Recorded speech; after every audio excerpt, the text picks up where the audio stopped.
പറയുമ്പോ ആ ഉമ്മ കൊടുത്ത മുലപ്പാലിന്റെ വില അറിയാത്തവർ, ആ ഉമ്മ സഹിച്ച സഹനത്തിന്റെയും ത്യാഗത്തിന്റെയും മഹത്വം മനസ്സിലാക്കാത്തവർ അനുദിനം വർദ്ധിച്ചു വരുമ്പോൾ ആശങ്കകൾ ഏറുകയാണ് സഹോദരങ്ങളെ.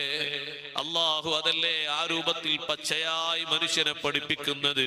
ഹമലതുഹു ഉമ്മുഹു കുർഹാ വവളഅതുഹു കുർഹാ.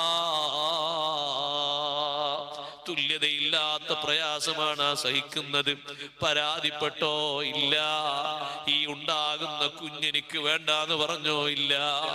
നൊമ്പര വേദനകളൊക്കെ കടിച്ചിറച്ച് സഹിച്ചുകൊണ്ട് ഉമ്മ പുറത്തേക്ക് ഭൂമിയിലേക്ക് വന്ന നിന്നെ മാറോട് ചേർത്ത് അണച്ചുകൂട്ടി പിടിക്കുകയാണ്.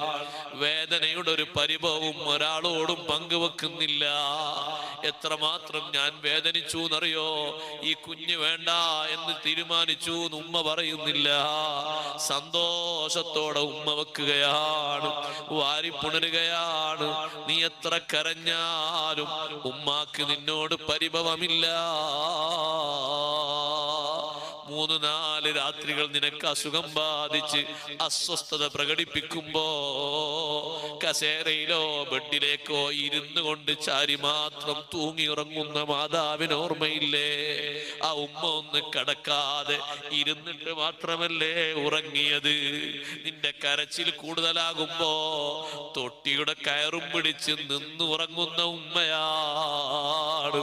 അടുത്ത് ഉമ്മയുണ്ട്, മോൻ ഉറങ്ങിക്കോ എന്ന നിലക്ക് ഉമ്മാന്റെ വാസനയും ചൂരും അടുപ്പിച്ചു വെച്ച് ഉമ്മ ഇവിടെ നിൽക്കുമ്പോ ഉറക്കം വരാത്ത കണ്ണുകളാണത്. ആ ഉറക്കം